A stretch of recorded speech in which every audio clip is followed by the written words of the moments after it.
আরজি করের ঘটনায় গোটা পশ্চিমবাংলার এই ধরনের দর্শকদের কি বার্তা দিয়েছিল, তৃণমূলের নেতাগুলোকে বার্তা দিয়েছিল যে তোমরা ধর্ষণ করো, সরকার তোমার পাশে আছে, দিদি তোমার পাশে আছে, দিদি ঠিক সেটিং করে তোমাদেরকে বাঁচিয়ে নেবে। এই যে ঘটনা ঘটেছে আপনারা জানেন, গত ১৩ বছর ধরে পশ্চিমবাংলার কলেজ ইউনিভার্সিটিতে কোনো ইলেকশন হয় না। ওখানে একেবারে ড্রাগসের ব্যবসা করা, প্রত্যেকদিন রাত্রিবেলা মদের আসরে বসার থেকে শুরু করে এমনকি পর্নোগ্রাফির ব্যবসা করা, সমস্ত হচ্ছে কলেজের ইউনিয়ন রুমগুলো থেকে চলছে। আর এইটা হচ্ছে তৃণমূলের চরিত্র, তৃণমূলের নেতাগুলোর চরিত্র। যতদিন এই সরকার চলছে এরকম একটার পর একটা ঘটনা ঘটতেই থাকবে, বলতে খারাপ লাগলেও এটা সত্যি।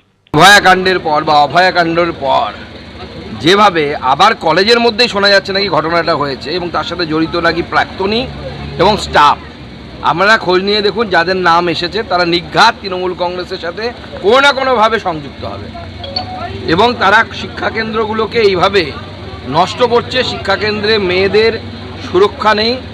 আরজিকর কাণ্ডের পর তো প্রমাণ হয়ে গেছে যে রাজ্যের টপ মেডিকেল কলেজগুলোর মধ্যে একটিতে যদি এই ধরনের ঘটনা ঘটতে পারে, তো ল কলেজ তো যেখানে আইনের শিক্ষার্থীরা তৈরি হয়, সেখানে আইন ভাঙা হচ্ছে। তাহলে রাজ্যের অবস্থাটা কি? রাজ্যের মুখ্যমন্ত্রী ল অ্যান্ড অর্ডার সামলান হোম মিনিস্টার হিসেবে, তিনি আমাদের হোম মিনিস্টার। তারপরে তার এই যে অপদার্থতা, তিনি যতই জগন্নাথ দেবের রথ টানুন না কেন, কালীগঞ্জে মেয়েকে মারা হচ্ছে বোমা দিয়ে, কোথাও মেয়ের ইজ্জত লুট করা হচ্ছে, আরজি করে অভয়াকে ধর্ষণ করে খুন করা হচ্ছে, এই পাপের হাত থেকে উনি বাঁচবেন না। কি বলতে পারবো, আমি আর তো কিছু বলেন নেই। উঠছে তো, সারা ভারতবর্ষে উঠছে। আপনি যেটা বলছেন সেটা সারা ভারতবর্ষে উঠছে। অফকোর্স 100%। যাদের ইনঅ্যাকশন হয়েছে তাদেরও শাস্তি হওয়া উচিত, সবাইকার শাস্তি হওয়া উচিত। তাদের ভেতরে একজন আইনজীবী আছে, আইনজীবী তো আইনের ওপর নয়, সেও জেলে যাবে। আইনজীবী হোক আর যেই হোক, তার জেলে যাওয়া উচিত। বলে প্রশ্নটা এখানে তৈরি হয়েছে যে এতটা দাপট, এতটা প্রভাব কিভাবে হয় যে একেবারে রাত্রি সন্ধ্যে 7:30 থেকে 10:50 3 ঘন্টারও বেশি সময় ধরে এই অপরাধ চলল কলেজের ভেতরে শিক্ষাক্ষেত্রের মধ্যে।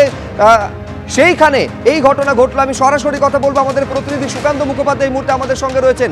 সুকান্ত, যে ঘটনা ঘটেছে গত 25 তারিখ, কি আপডেট পাচ্ছ? দেখো, একেবারে সরাসরি তোমাকে ছবিটা দেখাবো। সাউথ ক্যালকাটা ল কলেজের ঠিক এই যে গেট তুমি দেখতে পাচ্ছ, যা কলকাতা পুলিশের তরফে আটকে দেওয়া হয়েছে, যেখানে ফরেন্সিক এক্সপার্টদের আসার কথা রয়েছে। ইতিমধ্যে তাদেরকে জানানো হয়েছে কসবা থানার তরফে, কিন্তু আজকেও এখনো পর্যন্ত কিন্তু নমুনা সংগ্রহের কোনো রকম আমরা দেখলাম না কোনো টিম আসতে। এবং সবথেকে গুরুত্বপূর্ণ হচ্ছে এটা হচ্ছে এই ঘর যেটাকে সিল করা হয়েছে পিছনের দিকের অংশের, সামনের দিকের অংশে যা একেবারে কলেজের মেন গেট থেকে ঢোকা যায়, সেই গেটও কিন্তু একেবারে সিল করে দেওয়া হয়েছে। কিন্তু রুম এই একটাই। প্রশ্ন উঠছে যে 7:30 থেকে 10:50 3 ঘন্টারও বেশি সময় ধরে একেবারে ঢোকার বা এন্ট্রান্সের একেবারে যে ঘর, সেখানে একজন মহিলার উপরে যে অত্যাচার করা হলো, একজন ছাত্রীর উপরে এরকম মারাত্মক ধরনের ঘটনা হলো, সেই সময় কেউ কোনো রকম টের কেন পেল না? বা এই যে গোটা ঘটনা, তার নেপথ্যে কী কারণ ছিল? গোটাটা কি প্রি প্ল্যান? সেটা নিয়ে কিন্তু উঠছে প্রশ্ন।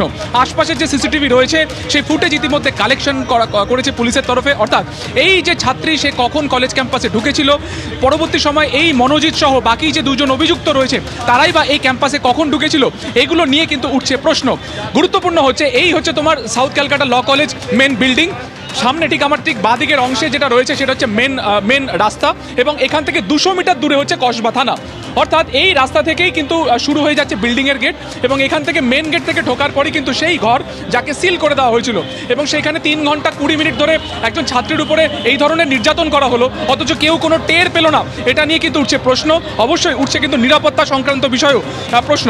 তোমাকে যে পিছনের দিকের গেটটা দেখালাম, তোমাকে একবার সামনের দিকের অংশ দেখানোর চেষ্টা করবো।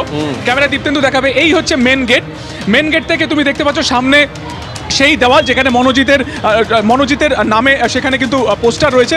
এবং যদি বাঁ দিকে একটুখানি প্যান করানো যায়, এই হচ্ছে মেন গেট। অর্থাৎ মেন গেট থেকে ঢুকে ক্যাম্পাসে ঢোকার একেবারে যে সরাসরি যে গেট রয়েছে, সেখানের ভেতরেই কিন্তু অত্যাচার করা হয়েছে। ফলত এখান থেকে অহরহ ছাত্রছাত্রীরা যায় বা ফ্যাকাল্টিরা যায়, তারা কেন কোনো রকমভাবে টের পেল না, সেটা সবথেকে বড় প্রশ্ন। কেউ কোনোভাবে টের পেলেন না কেন?